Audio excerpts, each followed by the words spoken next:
Yo, good day or good night, good evening everyone. Welcome to another video dito sa Man Cannot Ride. Gusto ko lang magpaantok.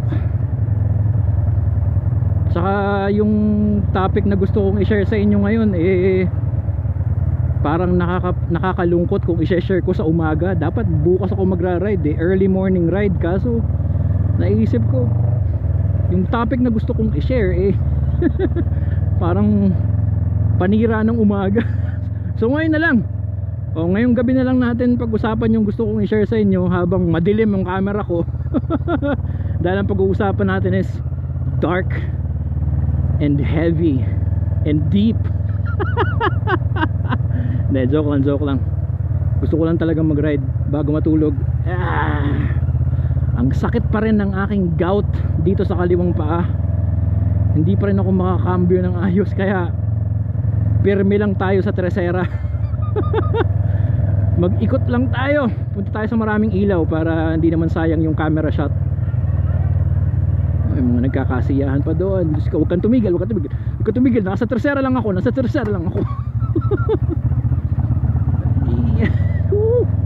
Okay, eto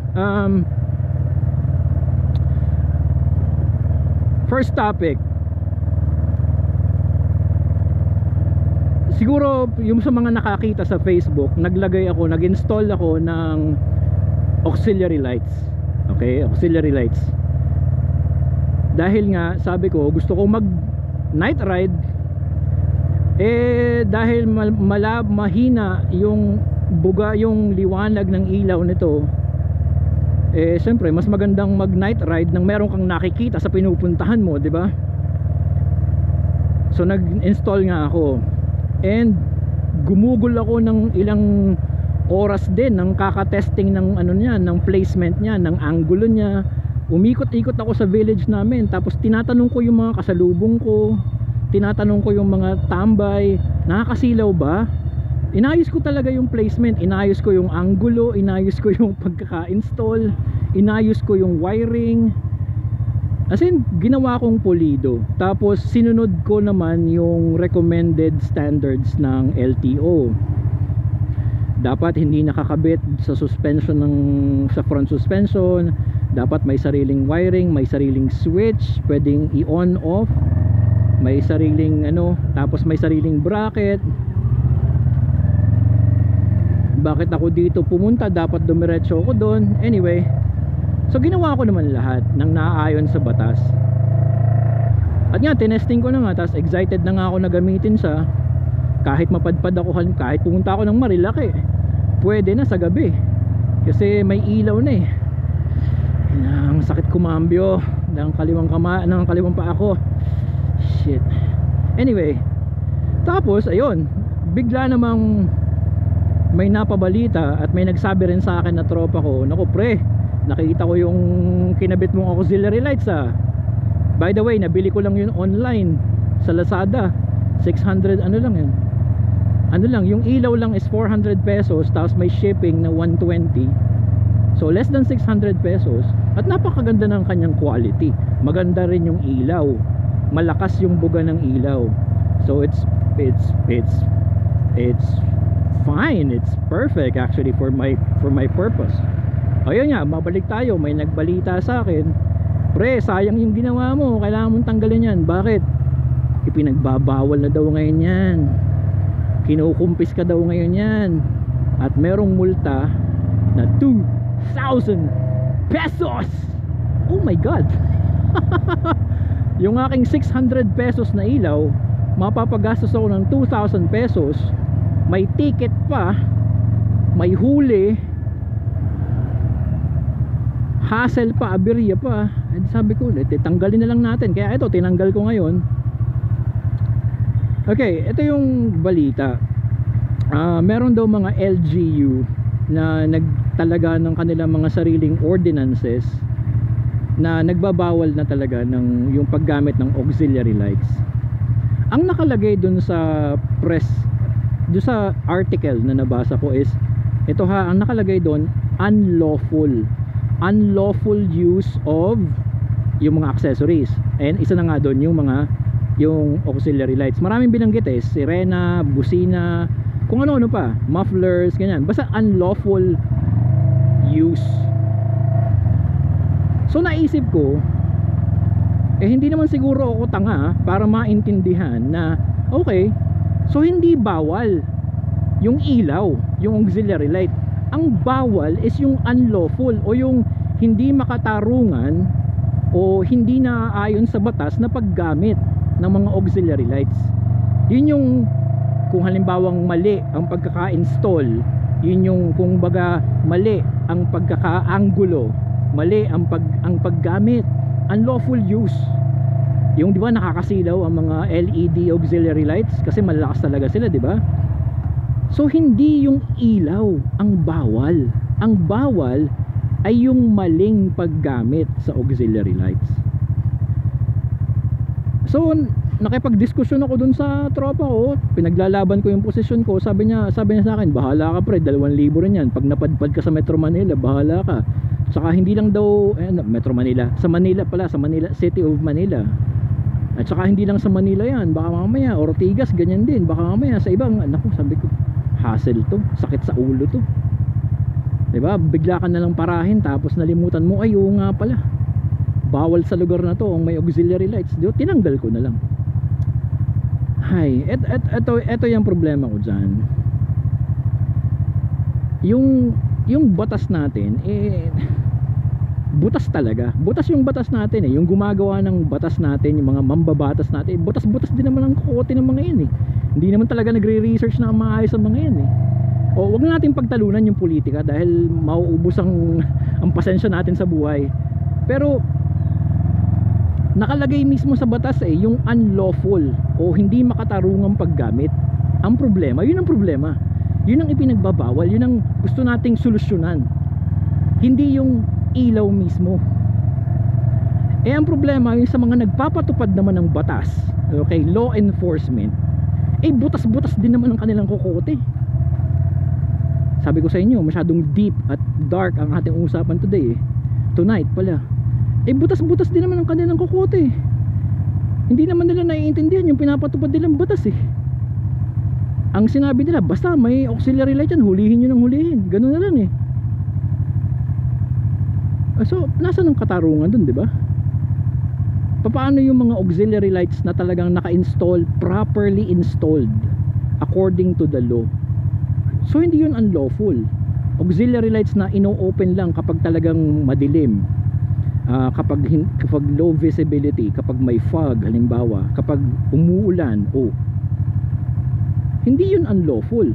Kasi ginagamit ng maayos, yung angulo hindi nakakasilaw, naka-install lang maayos, isang professional electrician, automotive technician ang electrician ang nagkabit, may proper wiring, relay, switch, lahat na, bracket, pati yung size, pati yung dimensions, lahat pasok sa batas. Pati yun huhulihin kasi yung nagpapatupad ng batas hindi niya alam kung anong ibig sabihin ng batas na pinapatupad niya, dahil ang nakalagay sa batas unlawful use. Pero pagdating sa mga nagpapatupad ng batas, basta may auxiliary lights ka, hulihin ka. Diba, nakakabuisit. Sabi ko sa inyo, imagine nyo umaga ngayon tapos ganito ang discussion natin, diba, nakakabuisit, nakakasira ng araw. So tinanggal ko na lang. Tapos nakakadismaya yung batas natin at yung sistema ng pagpapatupad ng batas. Tapos yung pang isa, halimbawa okay yung nagpapatupad ng batas, ang problema naman, kada LGU may kanya-kanya silang ordinansa. Tapos diba, parang tanga lang. Sa Makati pwede ka, paano pag napadpad ka, ang hinahatid mo nasa Pasay, ang sinusundo mo taga Ortigas, bawal dun. Parang tanga naman yun, di ba? Ay naku, hindi ko rin minsan masisisi kung bakit tayong mga riders hinahanapan natin ng workaround ng butas para makalusot tayo Hindi mo rin tayo masisisi kung bakit tayo gumagawa ng paraan kasi nga, di ba? Yung gumawa ng batas walang alam sa research. As yung batas na ginawa, wala din kagaling-galing, nakakalito yung mga provisions, hindi malinaw yung mga parameters, tapos yung magpapatupad ng batas pulpul din, diba? Hindi ko pa sinasama dyan ang issue ng graft and corruption, ha? Yung mga lagayan, saka yung mga nakikinabang sa mga business. O eto ka, idamay natin tong usapin na to. Kung bawal ang auxiliary lights, bawal ang pag-i-install nito, bakit nila hinahayaang may nagbebenta? Hindi ba dapat ipagbawal nila ang pagbebenta?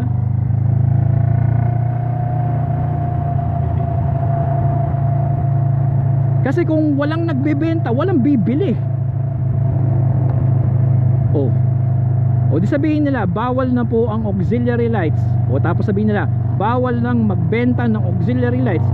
O di masusolusyonan nila yung problema, walang bibili ng auxiliary lights kasi walang nagbebenta, walang nang magkakabit, wala nang magi-install. Ay di nakuha nila yung gusto nila, wala nang auxiliary lights.